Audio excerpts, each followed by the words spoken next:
All right, again, good afternoon to our attendees.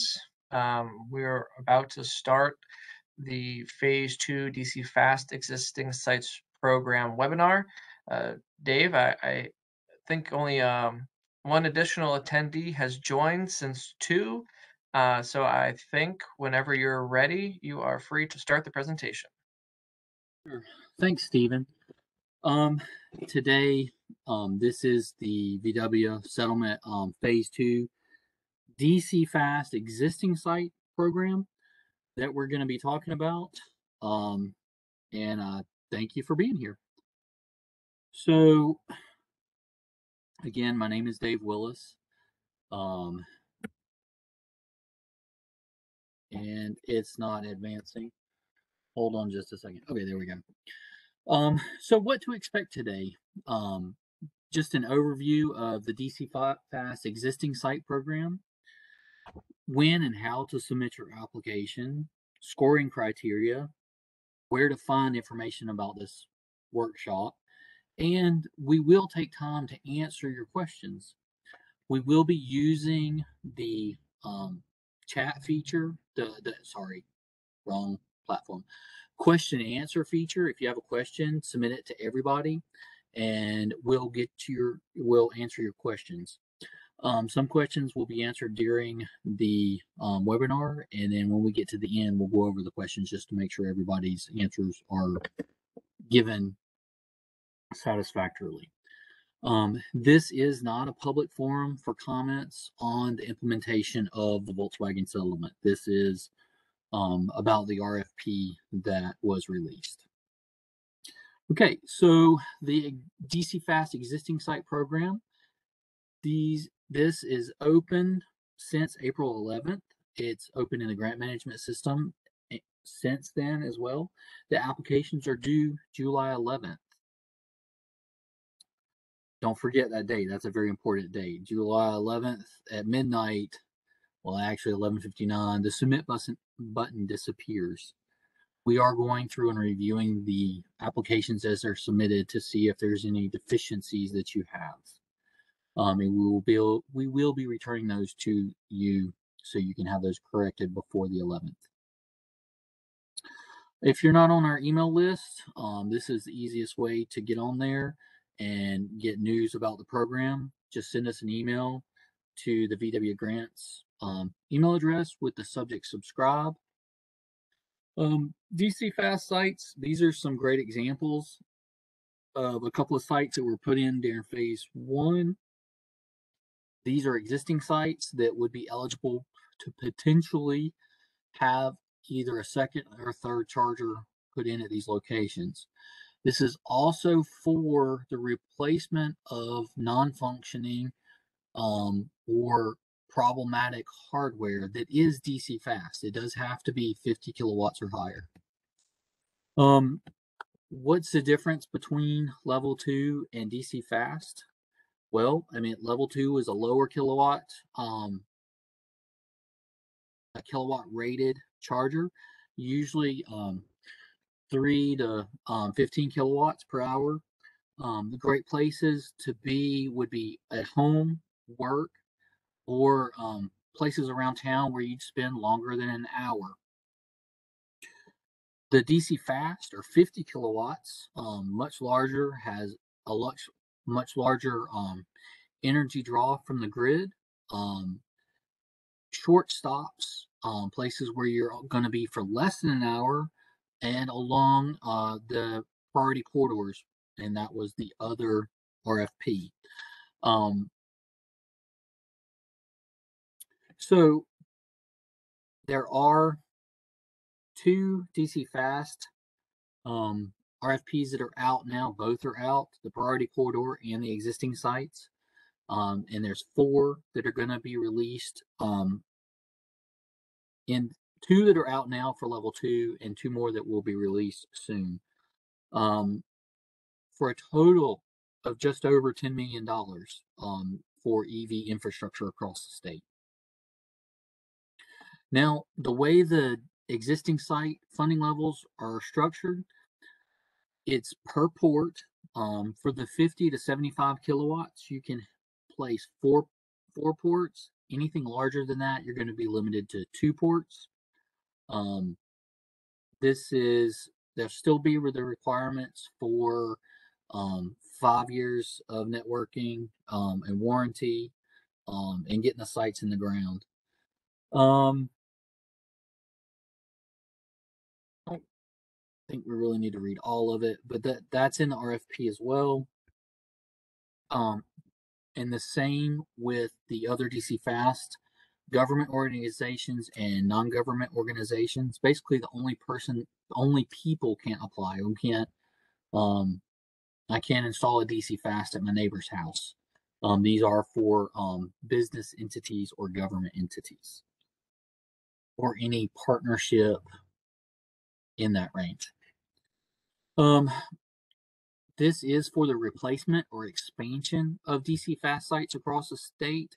If you have questions about that, you can put them in the question and answer section, or give me a call or send me an email. We can talk about it. Usually these sites would have the wiring already, and it would have to be a 50 kilowatt charger, not a level 2 charger. So it would have to be 50 kilowatts or greater. This RFP, again, is for the replacement and expansion. What if my proposed location does not have a 50 kilowatt charger? Apply under the priority corridor. If you're not on the priority corridor segments that we've talked about in that one, still apply. There's enough money that we think that some non-priority corridor located DC Fast sites will be installed. In this program ID, we are having a little bit of an issue with the GMS, the grant management system. It's not showing the description, it's only showing the number, but our grants number is the NCDEQ DAQ 007. There is a list of it's a checklist of all the things you'll need to apply. This is a great thing while you're waiting. You've done your access form request and you've submitted your W-9. This is a great thing to start on for your DC Fast site. These links will be in the presentation and we will be posting this presentation. So these are some of the things, but it's very site specific. And you notice most of the things have to do with the GPS location of the site, what charger you're going to install, how many ports, how many parking spaces, of that nature. The material labor estimates. If you don't own the property where the charger is going to be, we do need a host site letter of commitment, not the actual agreement that you're going to sign with the host site, but just a letter of commitment beforehand. Utility assessment is a pretty good thing to have in that because you'll understand more along the lines of what your utility provider is going to require you to pay and what they're going to cover. Just an overall map of the site. A Google map works fine with arrows drawn in or the parking spaces where the charger is going to be. Just overall plans to know what's going on. Let's see. Do not wait till the last week to get access to GMS. It's taken about a week, 5 days to 7 days to process these. And that's if it comes in and you've submitted everything. So what we have to have is you have to have an NCID that's an individual account that's in the correct format, usually in first name, last name, first name dot last name, some format like that. It has to be an individual account and it has to be to you. They'll look at the NCID and make sure the first name, last name, middle name match, as well as the email address that you've submitted in your access form. Once you have your NCID, complete the access form, and then Brian, Phillips, or I will be reviewing those, processing them all. What takes so long is it leaves us and goes to the the grant management system's security people, and then they process it, and they have to match up your NCID and your grant management login. So these are the links for creating an NCID. As you can see, they want your NCID username is your NCID. So in this case, it's LA Hewitt. That's what goes on the form, not the NC 749 or NC 750. That's the server there. That's something we see often. Make sure you put in your login name for your NCID. There is a PDF with instructions on how to create your NCID. If you do have questions, reach out to one of us, me, Brian, any of us, to help you with that. Your grant management access form, the agency is NCDEQ, DAQ. We are air quality. You need to make sure you fill this out completely, including your role. There's only one option for your role right now in the system, so you would just be an authorized user. And then at the very bottom, this is what, catches people. And I clicked it again. Sorry about that. There's a generated code at the bottom with some text. You'll have to copy and paste that into that the very bottom last thing before you submit. Now, once you get into the grant management system, we do have a couple of things. We do have a downloadable manual for that. There's also an online tool showing you a library on functions in the grant management system. This is the portal address, this first address on there. We've all used the grant management system. If you have any questions, please reach out to us and we'll help you with this. So, like I said, there is a training library. When you first log in, this is actually, you'll see the tile screen first. Once you come to this, you can see the DAQ Training Library. On this page, you can see that there's a few other options in the search. Let's talk about creating a new application. So you're going to look for the DC fast charge application. You can either search for all of them and leave it blank, or you can put in the 0011. And I think I said it was 0007. I think that's the actual, the priority corridor number. And I believe I just found my first error going through this. So it's actually 0011 is the number. We are working to get those descriptions, but they're not going to show in there until next week.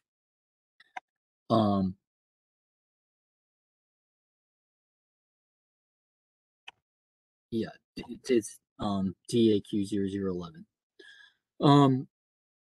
You'll select that. You can click on the blue text that says DAQ grant application right next to the red arrow. So when you're in there, you're going to want to some of this stuff will come in. Your NCID will be here instead of mine. Your organization name will be where these things will be filled out. Your tax ID will already be in there. Your project title is the first thing you have to start with. I would say don't be a generic, don't say DC fast charger, because I'll see a bunch of those. You might want to include your town name or your facility name, something along those lines. Let's see, I would suggest that as you go through this, on each page, you do a save and close, and we'll talk about how to find your application again in just a second. But you need the check feature is going to tell you where your errors are on the page that you have, and then as you save and close, so you can process each page one at a time, and that way your work is saved and you're not going to lose it. On the second tab, you'll notice that we just moved from the project details to the contact details. If all three of these are the same, you can just type it in once and then copy each one down. All the fields there are required, so you will need to fill them out. If they're different, you'll just need to include, obviously, the different contact information. We will need the charger information, so if you're putting in, and I was getting ready to say Acme, but Acme might have a DC, there might be an Acme company. Whatever your charger is, whatever, if it's a DC fast, Acme 250, whatever it is, just give us the number you're putting in, the charger. So if it's number 1, 2, the manufacturer, the model number, the number of ports it has, and the number of parking spaces, and then the charging capacity. Obviously, the warranty period has to be at least 5 years, and that's what we're paying for, a 5-year warranty. So on your budget items, this is actually a pretty detailed budget, and we do require all these fields, except for some of these are actually like the electrical service upgrades do have a maximum cap that we'll pay up to. Again, just to make sure it's just like a spreadsheet. It'll sum them down at the total budget cost for each column. If you do put other funds, you will need to give us the details about what those are. And again, just click and save and close on each page and reopen it. I know it's a little bit of a pain, but I mean, it is a pain. I mean, I did 33 of these. So in phase 1, but it makes sure you don't lose anything, especially on this budget page, because there's a lot of information you're asking for. My suggestion is that you have a spreadsheet that mimics this, and then you can just copy and paste your information in. So I'm not going to read all the questions that we've asked as part of this. These are the essay questions. The first 1 through 5 are required. The 6th is optional. And they do have, if you'll notice, they do have word counts. We don't want a 6-page essay to read for each of these. But I did go back and copy this out, so you will have the questions with a little bit more readable format. So look forward to reading some of these about your projects. So you're ready to certify that your project, I would suggest you save and close before you do this, just to make sure, and then to also to check. Once you save an application, at any point during the process, it's going to save, it's going to give you this message, confirmation, your application has been saved successfully. Write down your application ID. If you don't write down that application ID, you can still find your application. It'll be a little bit harder. So, and I can show you as we go through, but that's the first, once you save it the first time, that application number, it stays the same all the way through. So if you're going to do more edits to your application, you would select edit application form, which is right next to the red arrow. You would go back in, you would put your application ID in and click search, and then it would pop up. Hopefully that we're not worrying about electric buses, but if you're doing DC fast, it should pop up with whatever description you had in there. And then when you're ready to certify, you'll check the box, you'll put the person's name in. This is a good faith attestment that this company or this person is on board with you doing this project. And I understand with towns and cities how those things are. Make sure you do, right before you submit, you do one last check and then you submit. When you submit, you're going to see this screen again. You're going to see your application has been submitted successfully. It's going to give you your application ID again. At this point, you can choose to upload your required attachments. You can choose the files and then attach them. That's the first way to do attachments. Just remember, these attachments are listed on that checklist and are required. So you want to find your application in the GMS. We talked about this a little bit, but instead of doing edit application, we're going to do find application, and then you're going to search the same way you did before. Just tips and reminders: do not wait to the last week to request access to the GMS. It is taking around 5 days on average to get into the system, and that's if you don't have any problems. Your budget information should be as accurate as possible. We're using that to score the cost effectiveness of your program, but you also want to make sure that you have enough money to put the project in to completion. We do reserve the right to partially fund awarded projects. So if you request 4 ports, we might only award you 2 ports. And that would be the contract would be set up for 2 ports. And you'll see that in the award letter. The award letter is very clear. And if you have any questions about that, at that point, we will be talking to you. The essays are used to assist in evaluating the projects, especially if the scores are very similar. We do not accept paper applications in any form, scanned, mailed, or faxed. We just can't. We have to go through the grant management system. Do not sign agreements with a vendor. So basically, do not start any work until you have a fully awarded contract. Excuse me. And there I go again. Fully executed contract. With these projects, we expect, and I think the next slide is talking about the timeline. Again, that's no, let's go back to here. So we're expecting to award these projects in September, October.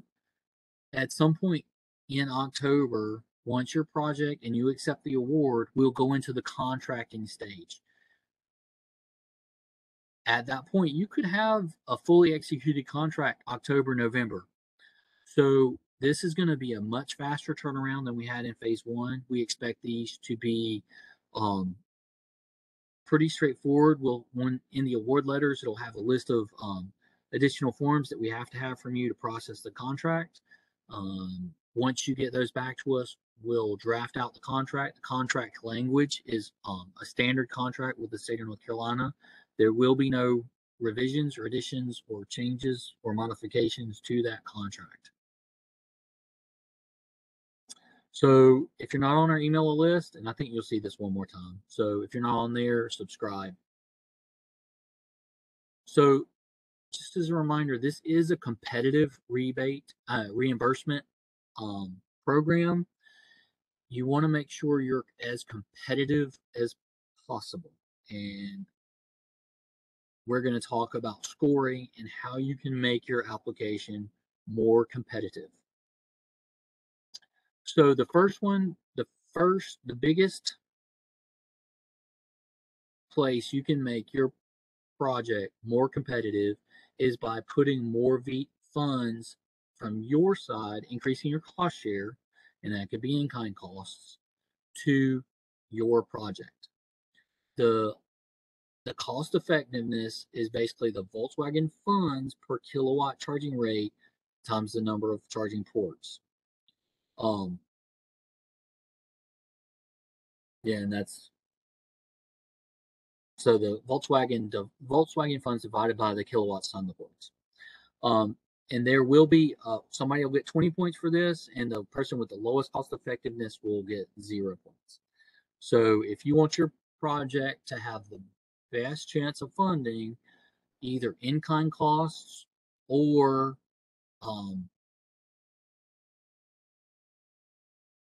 putting more funds, increasing your cost share. So usually your sites are pretty dependent, but if you have a little bit of a selection of different sites, we will be scoring the distance to the closest DC fast charging sites. Again, these do not include dealerships or Tesla supercharge locations. If you have questions about why we don't include the dealerships or the Teslas, it's not open to the public. It's only to the Tesla drivers.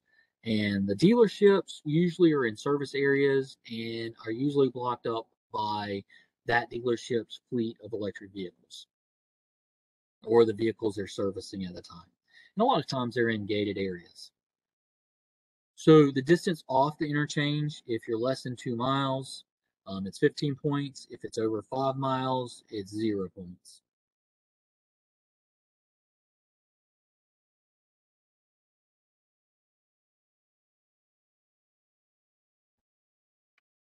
That was strange. Okay, so environmental justice. To determine environmental justice scores for the purpose of ranking and rating vehicles and projects, the following analysis was done at the block group level using the 2019 American Community Survey 5-year estimates.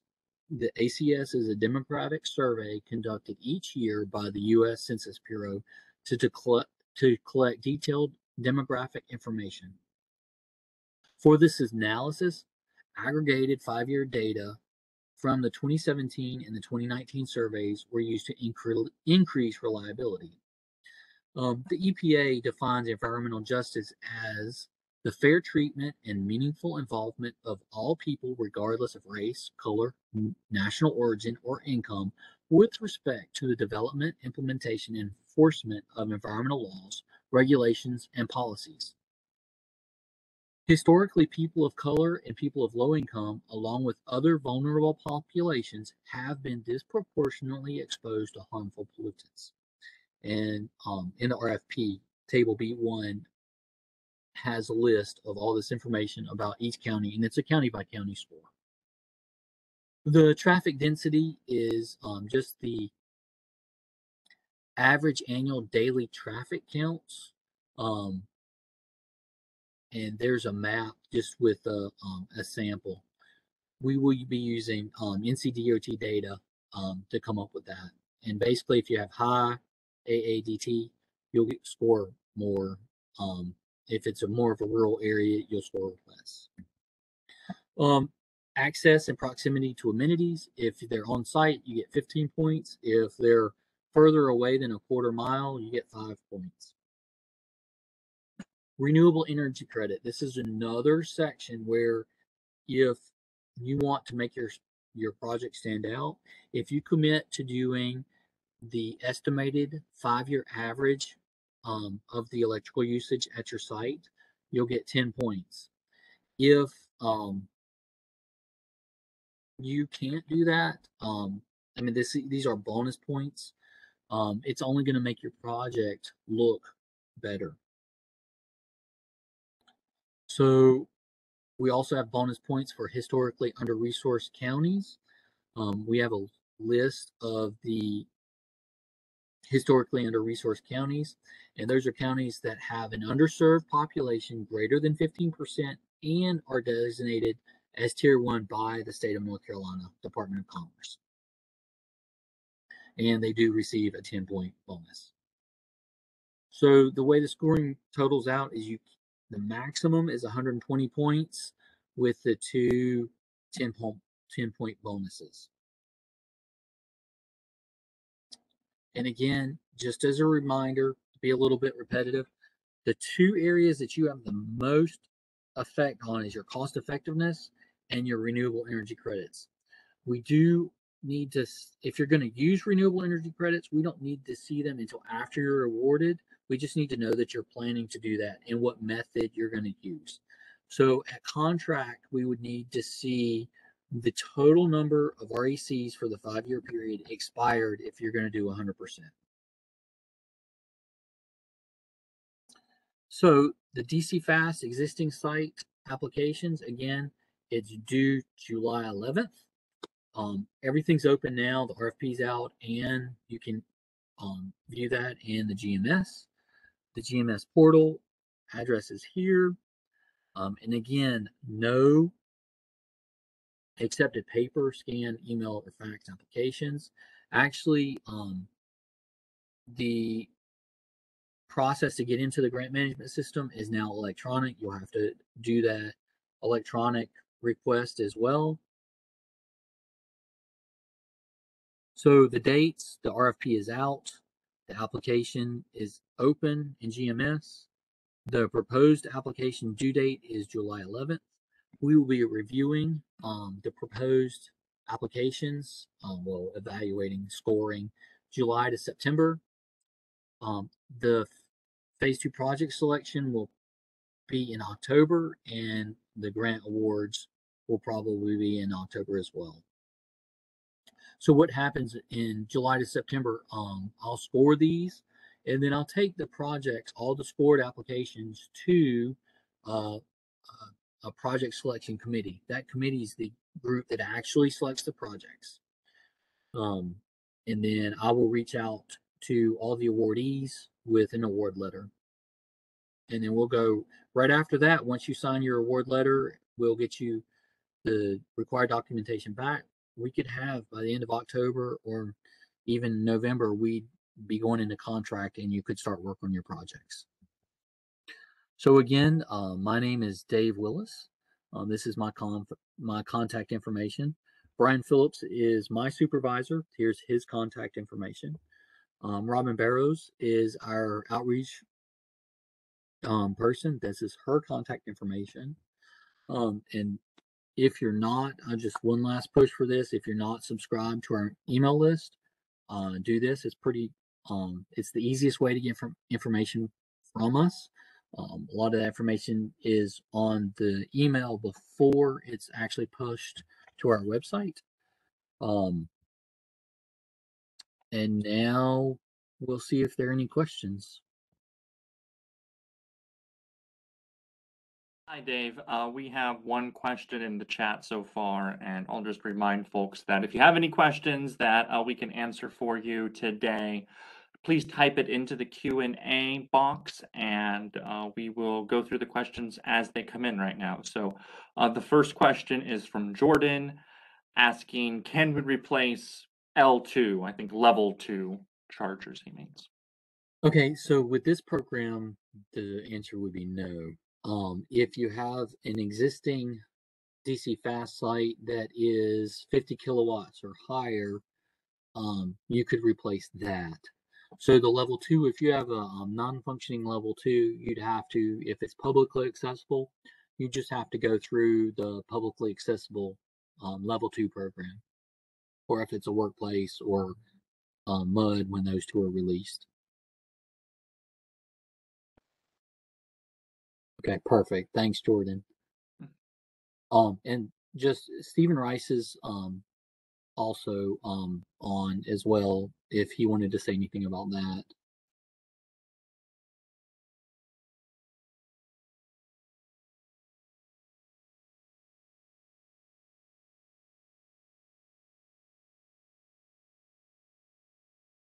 I'm sorry, Dave. Can you repeat that?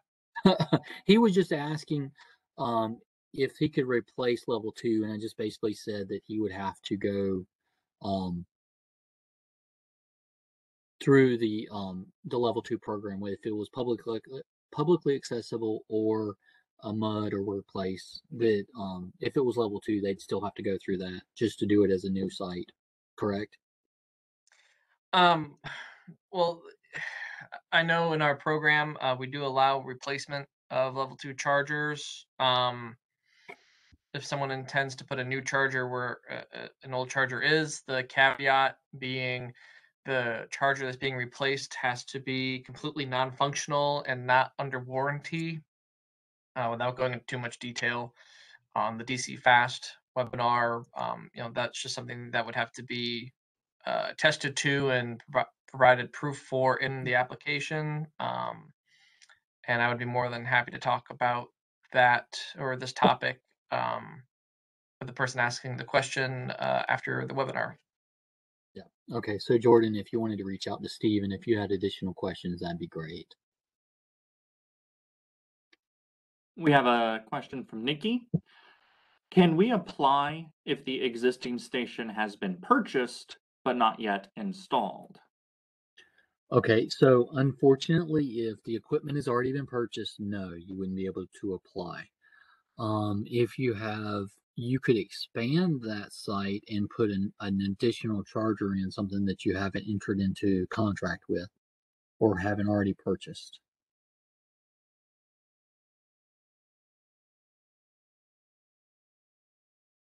Jordan followed up to ask for Steve's email, which I think was given in the chat there. But do you want to give Steven's email just for other folks who might want to have level 2 questions? It's Steven.Rice, so STEVEN.RICE at ncdenr.gov. Thanks. Yep. And Nikki, if you had additional questions about that, you could give me a call. That's fine.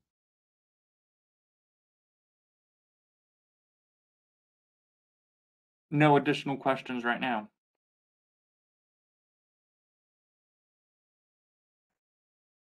Well, I appreciate everybody being here. I guess this is the last call for questions. If you think of your question in 10 minutes as soon as we log off, either shoot me an email or Brian an email. All of our emails are in the same format as Steven's. I'm Dave.Willis. And Brian's is Brian.Phillips at ncdenr.gov.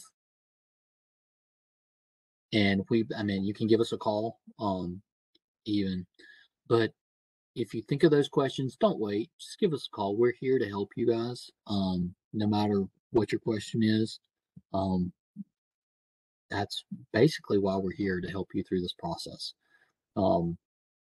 If you have questions about your NCID or how to get in the grant management system, give me a call. Don't wait. Do not wait till the last minute.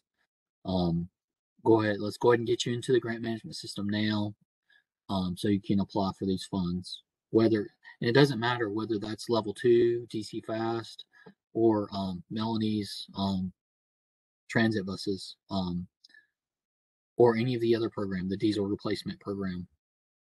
But I personally prefer the EV infrastructure. So there you go. Might be a little biased, but so just remember, if you have questions in the future, give us a call.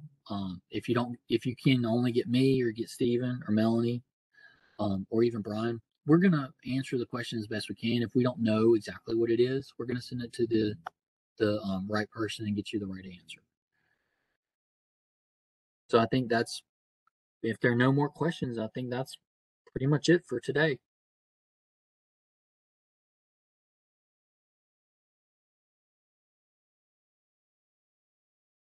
Yeah, no additional questions.